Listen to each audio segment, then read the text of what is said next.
ಪ್ರಿಯ ವೀಕ್ಷಕರೆಲ್ಲರಿಗೂ ನಮಸ್ಕಾರ. ಸುತ್ತಮುತ್ತ ಕಾರ್ಯಕ್ರಮದ ಇಂದಿನ ಸಂಚಿಕೆಗೆ ನಿಮ್ಮೆಲ್ಲರಿಗೂ ಆತ್ಮೀಯ ಸ್ವಾಗತ. ನಗರದ ಎಲ್ಲೆಡೆ ಜರುಗುವಂತಹ ಸಭೆ, ಸಮಾರಂಭ, ಸಮಾವೇಶಗಳು, ವಿವಿಧ ಸಾಂಸ್ಕೃತಿಕ ಕಾರ್ಯಕ್ರಮಗಳು, ನಮ್ಮ ಪದ್ಧತಿ ಕಲಾಚಾರದ ಪ್ರತೀಕವಾದಂಥ ಅದೆಷ್ಟೋ ವಿಶೇಷ ಮಾಹಿತಿಯನ್ನ ನಿಮ್ಮ ಮುಂದೆ ತಲುಪಿಸುತ್ತೆ ಸುತ್ತಮುತ್ತ ಕಾರ್ಯಕ್ರಮದ ಈ ದಿನದ ಸಂಚಿಕೆಯ ವಿಶೇಷತೆಗಳು ಏನು ಅನ್ನೋದನ್ನ ನೋಡೋಣ. ಕರ್ನಾಟಕ ಮಾಧ್ಯಮ ಅಕಾಡೆಮಿ, ವಾರ್ತಾ ಮತ್ತು ಸಾರ್ವಜನಿಕ ಸಂಪರ್ಕ ಇಲಾಖೆ ಹಾಗೂ ಕರ್ನಾಟಕ ಕಾರ್ಯನಿರತ ಪತ್ರಕರ್ತರ ಸಂಘ ಇವರುಗಳ ಸಂಯುಕ್ತಾಶ್ರಯದಲ್ಲಿ ಬೆಂಗಳೂರಿನ ಗಾಂಧಿ ಭವನದ ಬಳಿ ಇರುವ ಮಹದೇವ್ ದೇಸಾಯಿ ಸಭಾಂಗಣದಲ್ಲಿ ಇತ್ತೀಚೆಗಷ್ಟೇ ಪತ್ರಿಕಾ ದಿನಾಚರಣೆ 2026 ವಿಶೇಷ ಕಾರ್ಯಕ್ರಮವನ್ನು ಆಯೋಜನೆ ಮಾಡಲಾಗಿತ್ತು. ಈ ಬಾರಿಯ ಶೀರ್ಷಿಕೆ ಡಿಜಿಟಲ್ ಯುಗದಲ್ಲಿ ನಿಜ ಪತ್ರಕರ್ತ ಯಾರು? ಈ ಏಕದಿನದ ವಿಚಾರ ಸಂಕಿರಣವನ್ನು ಹೊತ್ತಂಥ ಈ ವಿಶೇಷ ಕಾರ್ಯಕ್ರಮದ ದೃಶ್ಯಾವಳಿಗಳನ್ನು ನೋಡಿ ಬರೋಣ.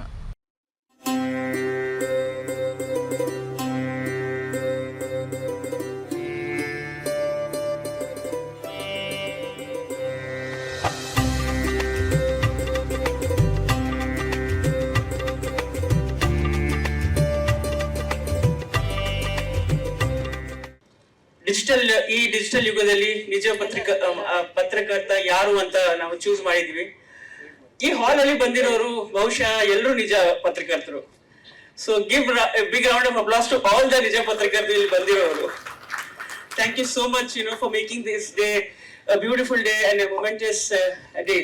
ಪತ್ರಕರ್ತರು ಮತ್ತೆ Gandhiji, we are closely linked. Gandhiji was first a journalist.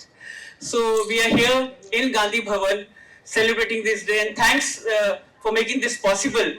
ಈ ಗೊಂದಲಮಯ ಡಿಜಿಟಲ್ ಯುಗದಲ್ಲಿ ನಿಜವಾದ ಪತ್ರಕರ್ತ ಯಾರು? ನಾವು ಅಕಾಡೆಮಿಯಲ್ಲಿ ಇದು ಡಿಸ್ಕಸ್ ಮಾಡುವಾಗ ಈ ವಿಷಯ ಬಂತು. Should we be so bold to give this topic?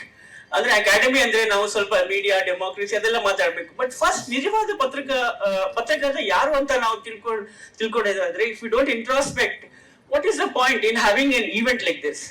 So ನಮ್ಮ ಅಕಾಡೆಮಿಯಲ್ಲಿ ನಮ್ಮ ಮೆಂಬರ್ಸ್ ಇನ್ ಒನ್ ವಾಯ್ಸ್ ಈ ಟಾಪಿಕ್ ಅಲ್ಲಿ we will set this as a theme for this event ಅಂತ. ನಮ್ಮ ಶಾರ್ಟ್ ಕಮಿಂಗ್ಸ್ ಏನಿದೆ, ನಮ್ಮ ಪತ್ರಕರ್ತರ ಶಾರ್ಟ್ ಕಮಿಂಗ್ಸ್ ಏನಿದೆ, ಅದನ್ನು ನಾವು ಅಕ್ನಾಲೇಜ್ ಮಾಡಿ ಮುಂದೆ ಬರ್ಸಿದ್ರೆ ಪ್ರಾಬ್ಲಿ ನಮ್ಮ ಪ್ರೊಫೆಷನ್ ಅಲ್ಲಿ ಏನ್ ಕ್ರೈಸಿಸ್ ಇದೆ, ನಾವು we come to an edge. ಆ ಕ್ರೈಸಿಸ್ ಇದೆ, ಆ ಕ್ರೈಸಿಸ್ ಸಾಲ್ವ್ ಮಾಡಕ್ಕೆ, ಅದನ್ನ ಚಾಲೆಂಜ್ ಎದುರಿಸಕ್ಕೆ ನಮ್ಗೆ ಒಂದ್ ಮಾದರಿ ಸಿಗುತ್ತೆ ಅಂತ ನಮ್ಮ ಒಂದು ಆಸೆ ಇತ್ತು. Media, let us take forward a profession, let us hold the flag high and let us shine throughout like our predecessors have done this and save this profession from the crisis. ಪತ್ರಿಕೋದ್ಯಮದ ಬಗ್ಗೆ ಇರುವಂತ ಮಹತ್ವ ಅದು ನಮ್ಮ ಒಂದು ಪ್ರಜಾಪ್ರಭುತ್ವ ವ್ಯವಸ್ಥೆಯಲ್ಲಿ ಬಹಳ ಮುಖ್ಯವಾದಂತ ಒಂದು ಪಾತ್ರ ಈ ಪತ್ರಿಕಾ ರಂಗಕ್ಕಿದೆ. ಒಂದು ರೀತಿ ನಮ್ಮ ಒಂದು ರಕ್ಷಣೆಗೆ ನಿಲ್ಲುವಂತ ಒಂದು ಕ್ಷೇತ್ರ ಇದು, ಕವಚ ಅಂತಾನೆ ಹೇಳಬಹುದು ಈ ಪತ್ರಿಕೋದ್ಯಮ. ಅಂದ್ರೆ ಜನರ ಒಂದು ಹಕ್ಕುಗಳ ಬಗ್ಗೆ, ಜನರ ಒಂದು ಸಮಸ್ಯೆಗಳ ಬಗ್ಗೆ, ಕಾರ್ಯಾಂಗ, ನ್ಯಾಯಾಂಗ ಮತ್ತು ಶಾಸಕಾಂಗ ಈ ಮೂರು ಅಂಗಗಳಿಗೆ ಒಂದು ರೀತಿ ಈಗಾಗಲೇ ಆಯೇಷಾ ಖಾನ್ ಅವರು ಹೇಳಿದಾಗೆ ವಾಚ್ ಡಾಗ್, ಎಲ್ಲರ ಮೇಲೆ ನಿಗಾ ಇಡುವಂತ ಒಂದು ಕ್ಷೇತ್ರ ಇದು. ಅಂದ್ರೆ ಈ ಬ್ಯಾಲೆನ್ಸ್ ತರ್ತಕ್ಕಂಥದ್ದಕ್ಕೆ ಮತ್ತು ಅಕೌಂಟಬಿಲಿಟಿ ತರ್ತಕ್ಕಂಥದ್ದಕ್ಕೆ ಇದು ಬಹಳ ಮುಖ್ಯ. ಆದ್ರಿಂದ ಈ ಕ್ಷೇತ್ರ ಎಷ್ಟು ಪಾರದರ್ಶಕವಾಗಿ ಮತ್ತು ಎಷ್ಟು ಯಾವುದೇ ಒಂದು ಒತ್ತಡಕ್ಕೆ ಮಣಿಯದೆ ನಿರ್ವಹಣೆ ಮಾಡ್ತಕ್ಕಂಥದ್ದು, ಅದು ಎಷ್ಟು ಚೆನ್ನಾಗಿ ನಡೀತದೋ ಅಷ್ಟು ಚೆನ್ನಾಗಿ ನಮ್ಮ ದೇಶದ ಒಂದು ವ್ಯವಸ್ಥೆ ಇರ್ತದೆ ಅಂತ ಹೇಳಿದ್ರೆ ತಪ್ಪಾಗುತ್ತೆ. ಕೆಲವೆಲ್ಲ ಮಾಧ್ಯಮದವರು ಅಂತಂದ್ರೆ ಯಾವಾಗ್ಲೂ ಶಾಶ್ವತವಾದಂತ ವಿರೋಧ ಪಕ್ಷದವರು ಅಂತ ತಿಳ್ಕೊಬಿಡ್ತಾರೆ. ವಿರೋಧ ಪಕ್ಷ ಮಾಡೋ ಕೆಲಸ ಮಾಧ್ಯಮ ಮಾಡ್ತಾರೆ. ನನ್ನ ವೈಯಕ್ತಿಕವಾದ ಅಭಿಪ್ರಾಯ, ನೀವು ಸಮಾಜದ ಬದಲಾವಣೆ ಮಾಡ್ಲಿಕ್ಕೆ ಪ್ರಯತ್ನ ಮಾಡ್ತೇವೆ. ನಾವು ತಪ್ಪು ಮಾಡಿದ್ರೆ ನೀವ್ ಯಾಕೆ ವಿರೋಧ ಪಕ್ಷದವ್ರು ಆಗ್ತೀರಿ? ನಮ್ಮನ್ನ ತಿದ್ದುವಂತ ಕೆಲಸ ಕೂಡ ನಾವೇನಾದ್ರು ತಪ್ಪು ದಾರಿಗೆ ಹೋದಾಗ ನಮ್ಮನ್ನ ತಿದ್ತಾ ಇದ್ದಾರೆ ಅಂತ ತಿಳ್ಕೊಂಡು ನಾವು ರಾಜಕಾರಣಿಗಳ ಕೆಲಸ ಮಾಡಿದ್ರೆ ಬಹುಶಃ ಬ್ರಾಡ್ ಸೆನ್ಸ್ ಅಲ್ಲಿ ಯೋಚನೆ ಮಾಡಿದ್ರೆ ಬಹುಶಃ ಎಲ್ಲರಿಗೂ ಕೂಡ ಅನುಕೂಲ ಆಗ್ತದೆ ಅಂತ ನನ್ನ ವೈಯಕ್ತಿಕವಾದಂತ ಅಭಿಪ್ರಾಯ. ಸೊ ಎಷ್ಟೋ ಜನ ನನ್ನ ವಿರುದ್ಧ ಆಗ್ಲಿ ಬೇರೆ ಬೇರೆ ಸಂದರ್ಭದಲ್ಲಿ ಟೀಕೆಗಳು ವಿವಿಧ ರೀತಿಯಲ್ಲಿ ಬರೆದಿದ್ರು ಕೂಡ ನಮ್ಗೆ ಕೆಲವು ಅಡಿಕ್ಷನ್ ಇದೆ, ನನಗೂ ಅಡಿಕ್ಷನ್ ಇದೆ. ಎದ್ದ ತಕ್ಷಣ ಅಟ್ಲೀಸ್ಟ್ ಒಂದು 3-4 ಪೇಪರ್ ಆದ್ರೂ ಹೆಡ್ಲೈನ್ ತಿರುಗಿಸ್ಬೇಕು. ಇಲ್ಲ ಅಂತಾನೆ ನಮ್ಗೆ ದೇಶದಲ್ಲಿ ಏನ್ ನಡೀತಾ ಇದೆ, ರಾಜ್ಯದಲ್ಲಿ ಏನ್ ನಡೀತಾ ಇದೆ ಅಂತ ಗೊತ್ತಾಗುದಿಲ್ಲ. ರಾಜಕಾರಣ ಒಂದೇ ಅಲ್ಲದೆ ಸಮಾಜದಲ್ಲಿ ಏನೇನು ವಿಚಾರ ಆಗ್ತದೆ, ಏನೇನು ಸಮಸ್ಯೆ ಇದೆ, ಯಾರ ನೋವುಗಳೇನಾಗಿದೆ ಎಲ್ಲ ಕೂಡ ತಿಳಿಸುವಂತ ಕೆಲಸ ಮಾಡ್ತಾ ಇದೀವಿ.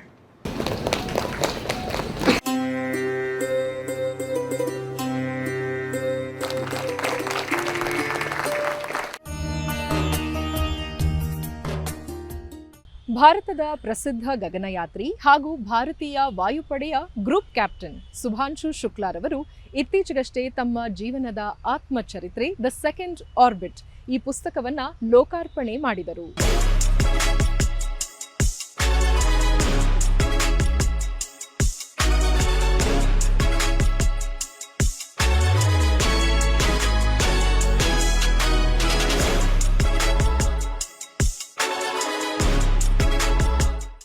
ವಿಜ್ಞಾನ ಮತ್ತು ರಕ್ಷಣಾ ಕ್ಷೇತ್ರದ ಗಣ್ಯ ವ್ಯಕ್ತಿಗಳ ಸಮಕ್ಷಮದಲ್ಲಿ ಪುಸ್ತಕ ಬಿಡುಗಡೆ ಸಮಾರಂಭ ವಿಶಿಷ್ಟ ಮೆರುಗನ್ನು ಪಡೆಯಿತು.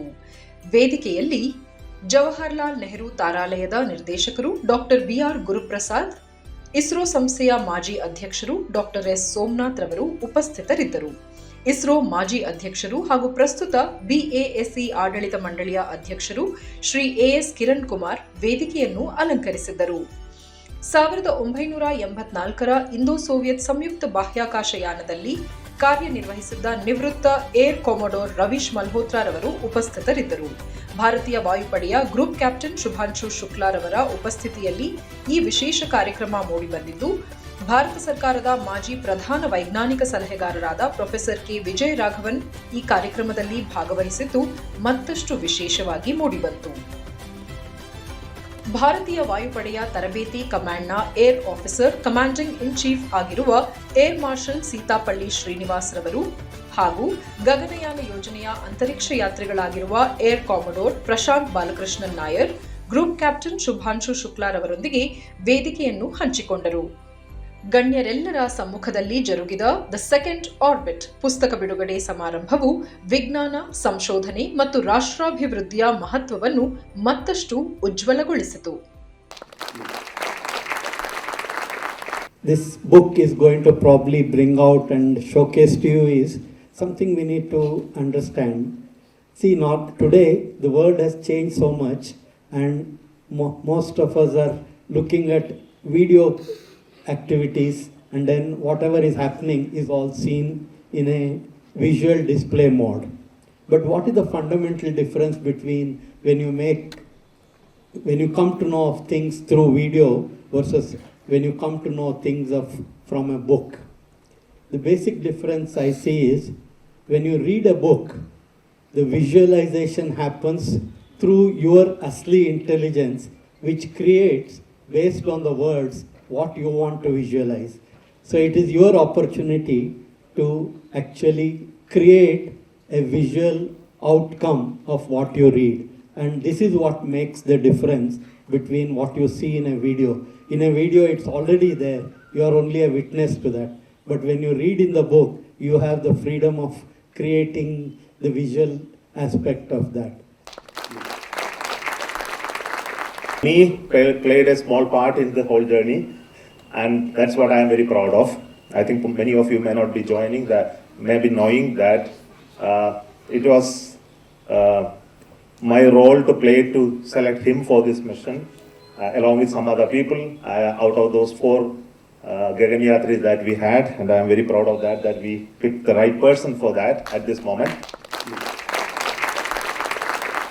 Today, looking at Shubhanshu, I see the absolute pinnacle of what rigorous military training paired along with unbreakable human spirit can achieve. And that is definitely something for all of us to celebrate. While Shubhanshu as an astronaut may have carried the dreams of our nation, his artist journey is something which should be an inspiration to numerous youngsters all around. An accomplished fighter pilot in the Indian Air Force, he is a fighter combat leader and a test pilot with over 2,000 hours of flying, not just routine, but carrying out testing extreme envelopes on various aircraft in the Indian Air Force. In the Air Force, we teach our pilots to operate at extremities where the margin of error is not just low, but non-existent. Although I haven't had the opportunity to read your book yet, from what I gather from the reviews, the second orbit reminds us of all that invisible foundation that lies behind the flawless spectacle of a launch or a perfectly executed mission. A foundation built on what he calls 1,000 silent breakdowns. It is the discipline to choose destiny over doubt when quitting seems to be the easiest option. When I started writing it, I realized that a lot of memory that I have from the mission would probably not be there, several years down the line. So I will share something that I've written in the book, but how funny space is. It's very serious business. You are launching someone to a place where life should not exist, but it is also very funny. So when we were launching and we got into the space, into the orbit, before we docked to the station, there is some time. We had about 22 hours when we could sleep. So I changed out of the spacesuit. I wore all my clothes because the Crew Dragon is really cold. And then we wanted to sleep. So now there is no bed in space. Right? There is no nominated place where you can sleep. You can sleep anywhere. On the seat, below the seat, on the wall, on the ceiling, wherever you want. So everybody decided. Two of my crew members, they sat on the seat, they strapped themselves and they were sleeping on the seat. I did not find that comfortable. I thought that there should be some kind of pressure on your body. That is what you're used to on Earth. So I decided to go below the seat and wedge myself between the pallets and the seat. And I was feeling cold. So you had this huge suit bag inside which your space suits are stored. So that bag was kept. It is a black colored bag. So I was feeling cold. I thought that there seems to be some space. I opened the bag. I put my legs inside the bag. And then I find that there is more space. Space actually creates a lot of space because you are fluid, the movement is fluid. So I kept going inside, and I realized that till my shoulders almost, I was inside the bag. And I slept comfortably. I slept on. Later, I came to know that the rest of the crew members, after a few hours, they woke up one by one and they decided to have a meal. And then they said, okay, let's wake up Shooks. And they couldn't find me. What had happened was that while I was inside that bag, my head was outside, but over a period of time when I was sleeping, I drifted and my head went to the rear of the capsule, completely one corner. And so when you look at from the outside, you see 4 bags, you see 3 crew.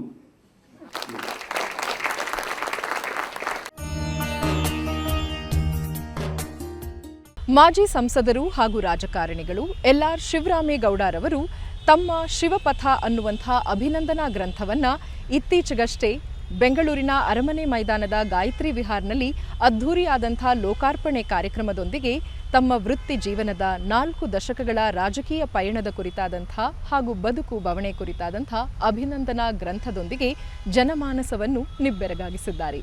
ಬನ್ನಿ ಈ ವಿಶೇಷ ಅಭಿನಂದನಾ ಗ್ರಂಥದ ಲೋಕಾರ್ಪಣೆ ಕಾರ್ಯಕ್ರಮದ ದೃಶ್ಯಾವಳಿಗಳನ್ನು ನೋಡಿ ಬರೋಣ.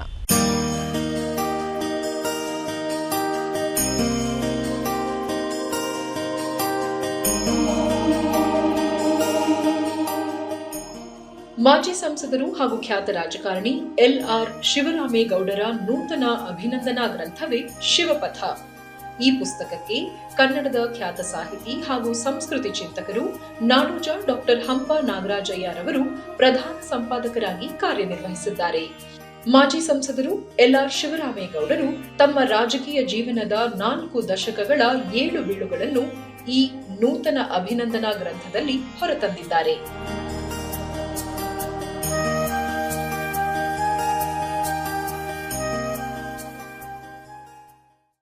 ಇಬ್ಬರು ಶಿವಗಳು ಇಲ್ಲಿ ಇದ್ದಾರೆ. ಡಿ.ಕೆ. ಶಿವಕುಮಾರ್ ನಾಡಿನ ಮುಖ್ಯಮಂತ್ರಿಗಳು ಮತ್ತು ಇವತ್ತು ಗೌರವಕ್ಕೆ ಪಾತ್ರರಾಗಿರ್ತಕ್ಕಂತಹ ಶಿವರಾಮೇಗೌಡರು. ಅವರ ಹೆಸರಿನಲ್ಲಿ 3 ಶಬ್ದಗಳಿವೆ: ಶಿವ, ರಾಮ, ಗೌಡ. ಅವರಲ್ಲಿ ಶಿವನ ಶಕ್ತಿ, ಶಿವನ ಮಹಾಪರಾಕ್ರಮಗಳು ಏನು, ಶಿವನ ಹೀಗಂದರೆ ಲೋಕ ಆನಂದದ ಹೆಬ್ಬಾಗಿಲನ್ನು ತೆರೆದು ವಿಹರಿಸಲು ಸಾಧ್ಯವಾಗ್ತದೋ ಪಾರ್ವತಿಯ ಬೆಂಬಲದಿಂದ ಲೋಕ ಕಾರಣಕ್ಕೆ ಒಂದು ಕಾರಣ ಮಾಡಿಕೊಟ್ಟಿದ್ದಾರೋ ಆ ಶಿವನ ಒಂದು ಶಕ್ತಿಯನ್ನು ಪಡೆದಿರ್ತಕ್ಕಂಥದ್ದು ಶಿವರಾಮೇಗೌಡರ ಮೊದಲನೇ ಹೆಸರು ಶಿವ. ಎರಡನೇದು ಅವರು ರಾಮ ಅಂತ ಇದ್ದಾರೆ. ರಾಮನ ನಿಷ್ಠೆ, ರಾಮನ ಏಕಾಗ್ರತೆ, ರಾಮನ ಜನಪರವಾದಂತಹ ಜೀವಪರವಾದಂತಹ ಕಾಳಜಿ ಅದು ಅವರಲ್ಲಿದೆ. ಇನ್ನು ಮೂರನೇದು ಗೌಡ. ಗೌಡನಿಗೆ ಬೇಕಾದ ಗತ್ತು, ಗೌಡನಿಗೆ ಬೇಕಾದ ತಾಕತ್ತು, ಯಜಮಾನ ಗುಣ ಶಿವರಾಮೇಗೌಡರು ಸಮೃದ್ಧವಾಗಿದೆ. ಹೀಗಾಗಿ ರಾಜಕೀಯ MLA ಆಗಿ MP ಆಗಿ ಅವರು ಬಂದಿರತಕ್ಕಂಥದ್ದು ಇವೆಲ್ಲ ಇದ್ದು ಅವರ ಬದುಕಿನ ಉತ್ತರಾರ್ಧದಲ್ಲಿ ಅವರು ಕಂಡುಕೊಂಡಿದ್ದೇನೆಂದರೆ ಶೈಕ್ಷಣಿಕ ಕ್ಷೇತ್ರಕ್ಕೆ ಅವರು ಬಂದಿದ್ದಾರೆ. ಸಹಸ್ರಾರು ಜನ ವಿದ್ಯಾರ್ಥಿಗಳಿಗೆ ನಾನು ವಿದ್ಯಾದಾನ ಮಾಡ್ತೀನಿ ಅಂತ ಬಂದಿರತಕ್ಕಂಥದ್ದು ಇದು. ಶಿವರಾಮೇಗೌಡರಿಗೆ ಸಣ್ಣ ಪುಟ್ಟದರಲ್ಲಿ ಅವರಿಗೆ ತೃಪ್ತಿ ಇಲ್ಲ. ನೋಡಿ, ಎಲ್ಲರಿಗೂ ಬಹುಶಃ ನಾನು ಅಂದ್ಕೊಂಡೆ ಸಭೆಗೂ ಎಲ್ರಿಗೂ ಸನ್ಮಾನ ಮಾಡಕ್ಕೆ ಕೊಡ್ತಾರೆ ಬಹುಶಃ ಅಂತ. ಅದು ಅವರ ಹೃದಯವಂತಿಕೆ ಸ್ವಭಾವ. ಈ ಸಂದರ್ಭದಲ್ಲಿ ನಾನು ಈ ಶಿವಪಥ ಅಂತಕ್ಕಂಥ ಒಂದು ಪುಸ್ತಕವನ್ನು ತರಬೇಕು ಅಂತೇಳಿ, ಅದರಲ್ಲೂ ಸಹಿತ ಬಹಳಷ್ಟು ಇದು ನಾನು ಹೇಳಿದೆ ಆಗಲೇ, ಈ ಪುಸ್ತಕ ಬರೆಸ್ತಕ್ಕಂಥ ಕೆಲಸ ಕಾಟಾಚಾರಕ್ಕೆ ಬರ್ಸೋದಾದ್ರೂ ಪರವಾಗಿಲ್ಲ, ಕರೆಕ್ಟಾಗಿ ಬರೆಸ್ಬೇಕು, ಹೋರಾಟ ಮಾಡಿದ್ದೆಲ್ಲ ಅಂದಾಗ ಇದು ಹಿಂಸೆ ಕೆಲಸ. ಇದಕ್ಕೆ ಯಾಕಪ್ಪ ಕೈ ಹಾಕ್ತೆ ನಾನು ಅನ್ನೋ ಪರಿಸ್ಥಿತಿ ನಿರ್ಮಾಣ ಆಗಿತ್ತು. ಇದೆಲ್ಲ ಆಗಿ ಕೊನೆಗೆ ಒಂದು ಹಂತಕ್ಕೆ ಬಂದು ನಮ್ಮ ನಾಯಕರನ್ನ ನಾನು ಅವ್ರನ್ನೇ ಟೈಮ್ ತಗೊಂಡೆ. ಇವತ್ತು ಅವ್ರಿಗೂ ಸಹಿತ ಬಿಡುವಿಲ್ಲದ ಕಾರ್ಯಕ್ರಮಗಳು. ಅವ್ರ ಆಗವತ್ತಿಗೆ ಅವ್ರು ಎಷ್ಟೊತ್ತಿ ನಿದ್ದೆ ಮಾಡ್ತಾರೋ, ಎಷ್ಟೊತ್ತಿ ಮನೆ ಕೇಳ್ತಾರೋ ಗೊತ್ತಿಲ್ಲ. ಅವ್ರ ಆರೋಗ್ಯ ದೃಷ್ಟಿಯಿಂದಲೂ ಅವ್ರ ಸ್ವಲ್ಪ ಒಟ್ಟಂತೆ ಮನೆಗೆ ಜಲ್ದಿ ಹೇಳ್ತಕ್ಕಂಥ ಕೆಲಸ ಆಗಬೇಕು. ನಾನು ಅವ್ರ ಜೊತೆಲಿ ಇದ್ದವನು, ಜೊತೆಲಿ ಬೆಳೆದವನು. ನಾವೆಲ್ಲರೂ ಏನು ಅಧಿಕಾರಕ್ಕೆ ಬರೋಕ್ಕಾಗದೇ ಇದ್ರು DK ಶಿವಕುಮಾರ್ ಒಬ್ರು ಅಧಿಕಾರಕ್ಕೆ ಬರ್ತಾರಲ್ಲ ಅಷ್ಟೇ ಸಾಕು ಅಂತ ತೃಪ್ತಿ ಪಡ್ಕೊಂಡ್ಬಿಟ್ಟಿದ್ವಿ ನಾವೀಗ. ಶಿವರಾಮೇಗೌಡರ ಶಿವಪಥ ಮುಳ್ಳಿನ ನಡಿಗೆ. ಆ ನಡಿಗೆಯಲ್ಲೂ ಕೂಡ ಬಹಳ ಶ್ರಮ ಇದೆ. ನನಗೂ ಶಿವರಾಮೇಗೌಡರಿಗೂ 83ರಿಂದ ಸ್ನೇಹ, 82, 83ರಿಂದ. ನಾನೊಬ್ಬ ವಿದ್ಯಾರ್ಥಿ ನಾಯಕನಾಗಿದ್ದರಿಂದ 81ರಲ್ಲೇ ಜನರಲ್ ಹಾಸ್ಟೆಲ್ ಇದೆ. ಆಗಿಂದ ಕೂಡ ಜೊತೆಯಲ್ಲಿ ರಾಜಕಾರಣ ಮಾಡಿಕೊಂಡು ಬಂದಂಥವ್ರು. ವಿದ್ಯಾರ್ಥಿ ನಾಯಕರಾಗಿದ್ದಾಗ ಅವರು ಯೂತ್ ಕಾಂಗ್ರೆಸ್ನಲ್ಲಿ ಅವರು ಕೂಡ ಗುರುತಿಸ್ಕೊಂಡಿದ್ರು. ಹಾಗೆ ಬಹಳ ಚಿಕ್ಕ ವಯಸ್ಸಿನಲ್ಲಿ ಉದ್ಯಮಿ ಕೂಡ ಆಗಿದ್ರು. ಅವತ್ತಿನ ಕಾಲದಲ್ಲೇ ಮಾರುತಿ ಕಾರನ್ನು ಕೂಡ ಇಟ್ಕೊಂಡಿದ್ರು. ನನ್ನ ಹತ್ರ ಒಂದು ಸ್ಕೂಟರ್, ಮೋಟರ್ ಸೈಕಲ್ ಇತ್ತು, ಅವ್ರ ಹತ್ರ ಕಾರ್ ಇತ್ತು. ಅವತ್ತು ಅವರ ಕುಟುಂಬದಲ್ಲಿ ಕೂಡ ಉತ್ತಮವಾಗಿ ಮಾರ್ಗದರ್ಶನ ಕೊಟ್ಕೊಂಡು ಬರ್ತಾ ಇದ್ರು.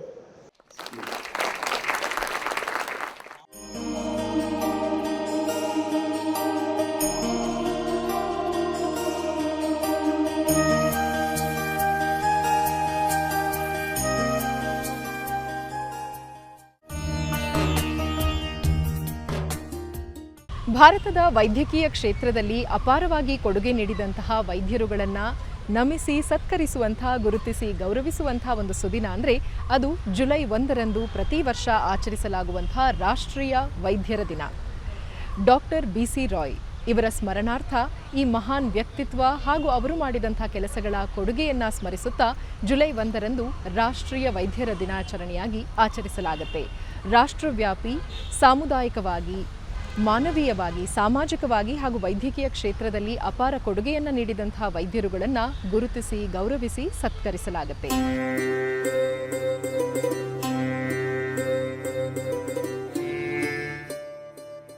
ಬೆಂಗಳೂರಿನ ಇಂಡಿಯನ್ ಮೆಡಿಕಲ್ ಅಸೋಸಿಯೇಷನ್ ಕರ್ನಾಟಕ ಶಾಖೆಯು ತನ್ನ ಎಲ್ಲ ಜಿಲ್ಲೆಗಳು, ತಾಲೂಕು ಹಾಗೂ ಗ್ರಾಮೀಣ ಪ್ರದೇಶಗಳಲ್ಲಿ ಅಹರ್ನಿಶಿ ತಮ್ಮನ್ನ ತಾವು ಈ ಮಾನವೀಯ ಸೇವೆಗೆ ಹಾಗೂ ಮೌಲ್ಯಗಳಿಗೆ ಬದ್ಧವಾಗಿ ದುಡಿದಂತಹ ವೈದ್ಯರುಗಳನ್ನು ಗುರುತಿಸಿ ಗೌರವಿಸುವಂತಹ ಒಂದು ವೇದಿಕೆ ಕಾರ್ಯಕ್ರಮವನ್ನು ಹಮ್ಮಿಕೊಳ್ಳಲಾಗಿತ್ತು. ಈ ಬಾರಿ ಇಂಡಿಯನ್ ಮೆಡಿಕಲ್ ಅಸೋಸಿಯೇಷನ್ ಕರ್ನಾಟಕ ರಾಜ್ಯ ಶಾಖೆಯು 17 ವೈದ್ಯರುಗಳನ್ನು ಗುರುತಿಸಿ ವೇದಿಕೆ ಕಾರ್ಯಕ್ರಮದಲ್ಲಿ ಸತ್ಕರಿಸಿದೆ.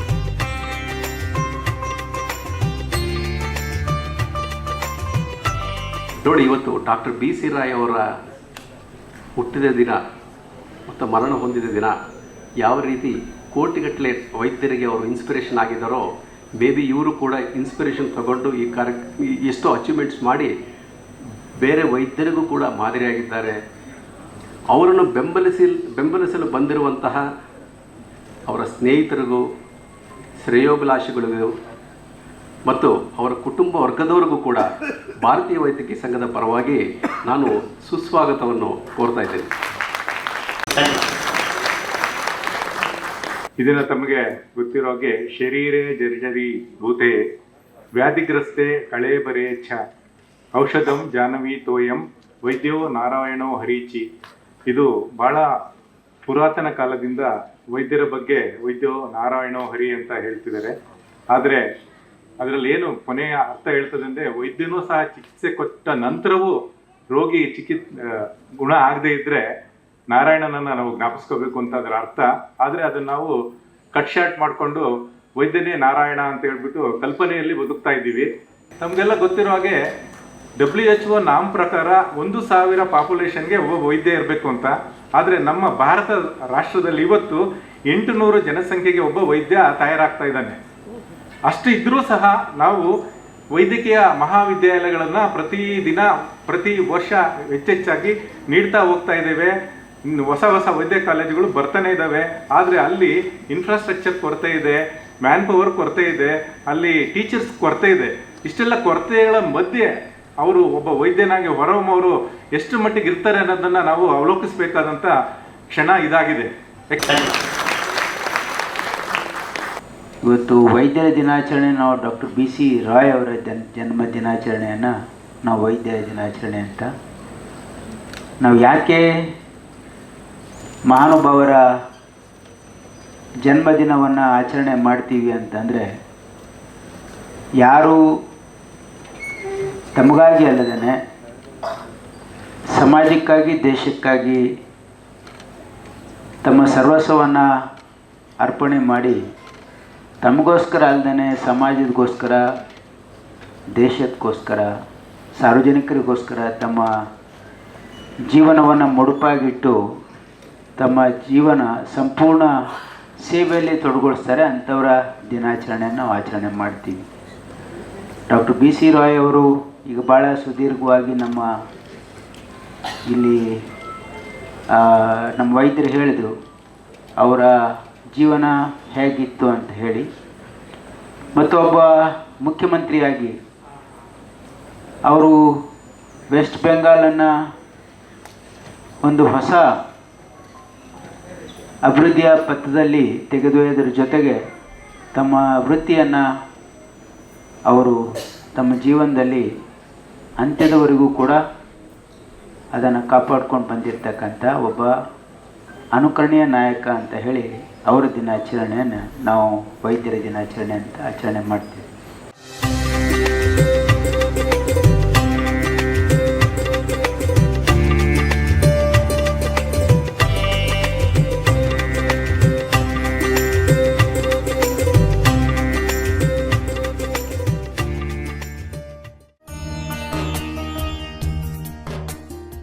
ಕೆಲಸದ ಸ್ಥಳಗಳಲ್ಲಿ ಲೈಂಗಿಕ ದೌರ್ಜನ್ಯ ಪ್ರಕರಣಗಳನ್ನು ತಡೆಗಟ್ಟುವ ಸಲುವಾಗಿ ಅನೇಕ ಜಾಗೃತಿ ಕಾರ್ಯಾಗಾರಗಳನ್ನು ಮೂಡಿಸಲಾಗುತ್ತೆ.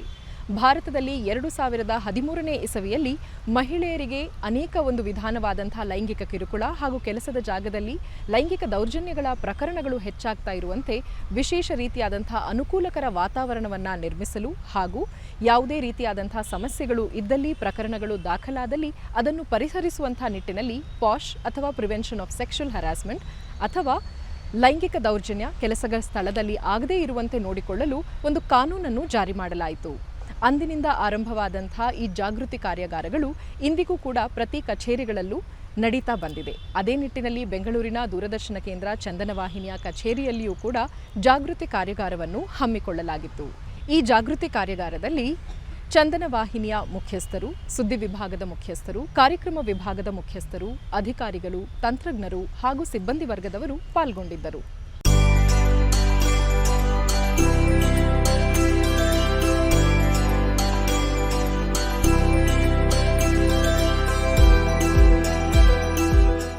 ಯಾವುದೇ ಇಂಥ ಒಂದು ಕ್ರಿಯೆ ನಡೆದಾಗ they will be private.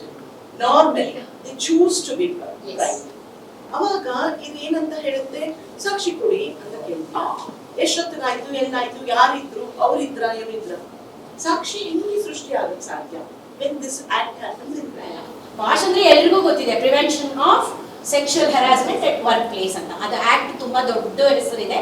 ಯಾವುದೇ ಒಂದು ಕ್ರೈಮ್ ಆಗ್ಬೇಕಾದ್ರೆ ನಮ್ಗೆ ಬೇಕಾಗಿರೋದು 2 ಇಂಗ್ರೀಡಿಯೆಂಟ್ಸ್. ಯಾವುದೇ ಒಂದು ಅಫೆನ್ಸ್ ಅಂತ ಆಗ್ಬೇಕಾದ್ರೆ, whether it is under BNS ಭಾರತೀಯ ನ್ಯಾಯ ಸಂಹಿತೆ, ಮುಂಚೆ IPC ಅಂತಿತ್ತಲ್ಲ, ಯಾವುದೇ ಈ ದೇಶದಲ್ಲಿ ಒಂದು ಅಪರಾಧ, ಕ್ರೈಮ್, ಅಫೆನ್ಸ್ ಅಂತ ಆಗ್ಬೇಕಂದ್ರೆ ಒಂದು ಆಕ್ಟ್ ನಲ್ಲಿ 2 ಇಂಗ್ರೀಡಿಯೆಂಟ್ಸ್ ಇರಬೇಕು. ಆಕ್ಟಸ್ ರಿಯಸ್ ಮೆನ್ಸ್ ರಿಯಾ ಕೇಳಿದ್ರೆ ನಿಮ್ ಲೀಗಲ್ ಸೆಲ್ ಅವ್ರ ಪಕ್ಷ ಕೇಳಿರ್ತಾರೆ, ಒಬ್ರು ಇಬ್ರು ಕೇಳಿದ್ದಾರೆ. ಇಲ್ಲಿ ಒಂದು ರೀತಿಯಾಗಿ ಸೆಕ್ಷುವಲ್ ಅಫೆನ್ಸ್ ನಡೆದಿದೆ, ಅಕ್ಯೂಸ್ಡ್ ನಾವು ಗಿಲ್ಟಿ ಅಂತ ಎತ್ತಿ ಹಿಡಿತಾ ಇದ್ದೀವಿ, ಇಂತಿಂತ ರೆಕಮೆಂಡೇಶನ್ ಮಾಡ್ತಾ ಇದೀವಿ, ಆ ಮನುಷ್ಯನನ್ನ ಪರ್ಮನೆಂಟ್ ಆಗಿ ಸಸ್ಪೆಂಡ್ ಮಾಡಬೇಕು, ಅವರ ಇನ್ಕ್ರಿಮೆಂಟ್ ಅನ್ನ ತಡೆ ಹಿಡಿಬೇಕು, ಅಥವಾ ಅವ್ರಿಗೆ ಪ್ರಮೋಷನ್ ಇದ್ರೆ ಅದನ್ನು ತಡೆ ಹಿಡಿಬೇಕು, ಇಲ್ಲ ಅವ್ರನ್ನ ಟರ್ಮಿನೇಟ್ ಮಾಡಬೇಕು. ಕೆಲವೊಂದು ತೀವ್ರತರವಾದ ಗ್ರೀವಿಯಸ್ ಹೆರಾಸ್ಮೆಂಟ್ ಕೇಸ್ನಲ್ಲಿ ಟರ್ಮಿನೇಷನ್ ಕೂಡ ಆಗುತ್ತೆ, ಮಾಡಬೇಕು ಏನೋ ಶಿಫಾರಸು ರೆಕಮೆಂಡೇಶನ್ಸ್ ನ ಅವರು ಡೆಪ್ಟಿ ಕಮಿಷನರ್ಗೆ ಕಳಿಸಬೇಕು. Deputy commissioner is also district magistrate, ನಿಮಗೆ ಗೊತ್ತಿದೆ, ಅವರು ಅದನ್ನ ನಿರ್ಧಾರ ಮಾಡಿ ಪನಿಷ್ಮೆಂಟ್ ಅನ್ನ ಜಾರಿಗೆ ಕಳಿಸ್ತಾರೆ. ಸಪೋಸ್ ಆ ಒಂದು ಏನು ಪನಿಷ್ಮೆಂಟ್ ಆಗಿರುತ್ತೆ, ಆರ್ಡರ್ ಆಗಿರುತ್ತೆ, ಅದು ಸಮಾಧಾನ ಇಲ್ಲ ಅಂದ್ರೆ ಕೋರ್ಟಿಗೆ, ಡಿಸ್ಟ್ರಿಕ್ಟ್ ಕೋರ್ಟಿಗೆ ಅಪೀಲ್ ಅನ್ನ ಹಾಕೊಂಡು ಕೋರ್ಟಿನಲ್ಲಿ ನ್ಯಾಯವನ್ನು ಪಡೆಯಲು ಮುಂದುವರಿಸಬಹುದು. ತಪ್ಪುಗಳು ನಡೆಯುವಾಗ ಎಲ್ಲರೂ ಅದನ್ನು ಸಹಿಸಿಕೊಳ್ತಾರೆ. And that is a very wrong attitude. And Madam ಅವರು ಹೇಳಿದಾಗೆ, it may not give you, see a woman from Rajasthan, she fought for it, isn't it? Those kind of things we have to inculcate. Only then we can be a good example to the society. ಮೈನ ಹೇಳೋದು body shaming ತರ ಅಂತದೆಲ್ಲ ಹೇಳದಂಗಿರೋದು is sexually. Body shaming ಅಂದ್ರೆ ಕುಳಿ ಕಗಿ, these are all body shaming. ಏ ಕಣ್ಣು ಒಳ್ಳೆ ಚೆನ್ನಾಗಿದೆ, ಸಣ್ಣಗಿದೆ, ಮುಖ ನೋಡು ಎಲ್ಲ ಆಕಾಶದಲ್ಲಿದೆ, these are all body shaming.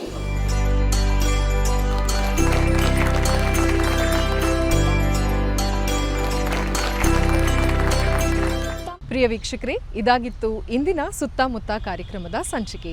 ಈ ಸಂಚಿಕೆ ನಿಮ್ಮೆಲ್ಲರಿಗೂ ಇಷ್ಟವಾಗಿದೆ ಅಂತ ಭಾವಿಸ್ತೀನಿ. ಮತ್ತೆ ಮುಂದಿನ ಸಂಚಿಕೆಯ ಸುತ್ತಮುತ್ತ ಕಾರ್ಯಕ್ರಮದಲ್ಲಿ ಇನ್ನಷ್ಟು ಮಾಹಿತಿ ಹಾಗೂ ವಿಶೇಷ ಮನರಂಜನಾ ಆಯಾಮಗಳೊಂದಿಗೆ ನಿಮ್ಮೆಲ್ಲರನ್ನ ಭೇಟಿಯಾಗ್ತೀನಿ. ಅಲ್ಲಿವರೆಗೂ ವಂದನೆಗಳು.